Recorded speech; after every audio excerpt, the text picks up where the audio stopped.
大家好，我係加拿大建道中心嘅總幹事陳偉明。喺3月尾，我有一個特別嘅推介俾大家，就係建道神學院嘅劉佩婷博士，係我哋嘅實用神學部主任同埋輔導系主任，將會嚟到多倫多。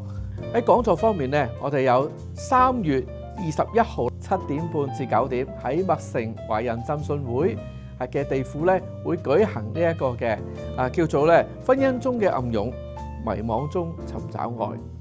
而喺3月22號禮拜日下晝2點至4點喺 Downtown 嘅多倫多華宣道會 TCAC 亦都會舉行第2個嘅講座，叫做兩個好人嘅婚姻。其實你單聽呢兩個題目已經非常吸引啦，係咪啊？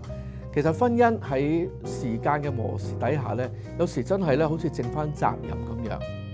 但係咧，專家提出，其實如果我哋咧好用心咁樣去刻意去去經營婚姻，係真係有得改善嘅。咁咧，加拿大建道中心作為全人神學教育嘅提供者，好願意咧喺呢一方面，特別係婚姻關係上面咧，去幫助弟兄姊妹一齊成長。而當中間咧，劉佩婷老師亦都會同我哋咧去講一個嘅證書課程呢個專題研習嘅證書課程咧，係咧講到轉變中嘅家庭特別講到離婚、單親同埋咧再婚家庭呢個題目咧，其實好難得係請到一位咧喺呢方面輔導經驗咁足夠嘅劉佩婷博士喺當中同大家教導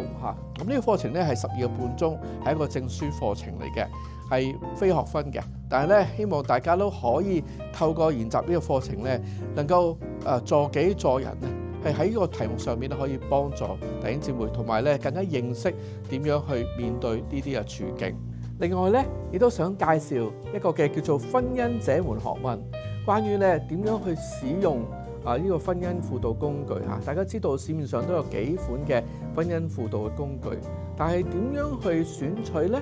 有咩嘅利弊咧等等咧，我哋都需要了解。特別係一啲教牧長執，如果你喺婚姻輔導、婚前輔導等等嘅呢啲嘅項目裏邊咧，你係去有份服侍咧，更加係需要聽。咁我哋請到咧 Dr. Albert Chan 陳俊雄博士同埋佢太太 Mrs. Christina Leung 喺當中咧叫梁秀文咁咧兩位咧都係一對夫婦嚟㗎，咁可以同大家一齊去分享點樣使用同埋比較下呢啲婚姻輔導工具，以至到咧大家喺方面咧更加可以識得點樣選取同埋使用呢啲工具。請勿錯過呢一連串嘅學習嘅機會。加拿大建道中心願意同你哋聯繫同行，一齊成長。願主賜福你哋。